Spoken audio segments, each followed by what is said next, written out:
નમસ્કાર મિત્રો, પેરના ન્યૂઝમાં આપનું સ્વાગત છે। આજ રોજ નડિયાદમાં ભીષણ ગરમીનો પ્રકોપ યથાવત ટ્રાફિકની સમસ્યાનો નિવારણ માટે ટ્રાફિક જવાનોએ ધગધગતા તાપમાં ફરજ બજાવી રહ્યા છે।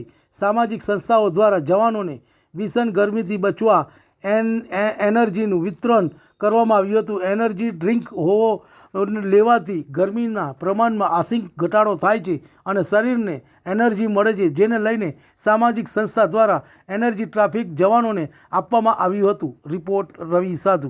તમને અમારા સમાચાર પસંદ આવ્યા હોય તો લાઇક, શેર, બેલ આઇકોન અને સબસ્ક્રાઈબ કરો।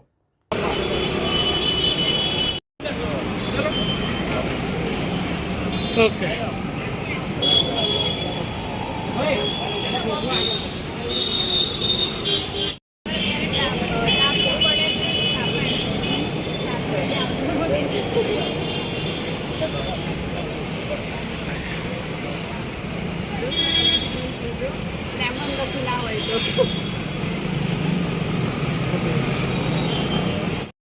શું નામ બેન તમારું?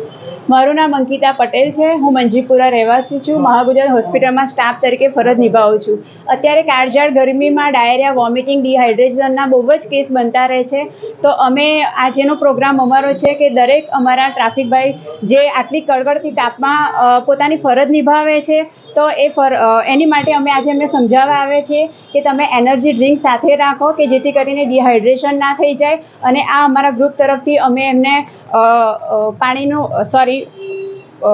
એનર્જી ડ્રિંક આપી છે, જે અમે એક સેવાનું કાર્ય કર્યું છે। એ પહેલાં પણ અમે રિક્ષાવાળા દરેક ભાઈઓને એનર્જી ડ્રિંક અને પાણીની બોટલ આપી છે। આવી જ રીતે કાળઝાળ ગરમીમાં મારો એક જ સંદેશો છે કે કોઈ પણ કામ વગર ઘરની બહાર ના નીકળો। સગર્ભા માતા હોય કે વૃદ્ધ બા દાદા હોય કે કોઈ પણ નાના બાળકો કામ વગર ઘરની બહાર ના નીકળે, એ જ અમારો સંદેશો છે। જય મહારાજ।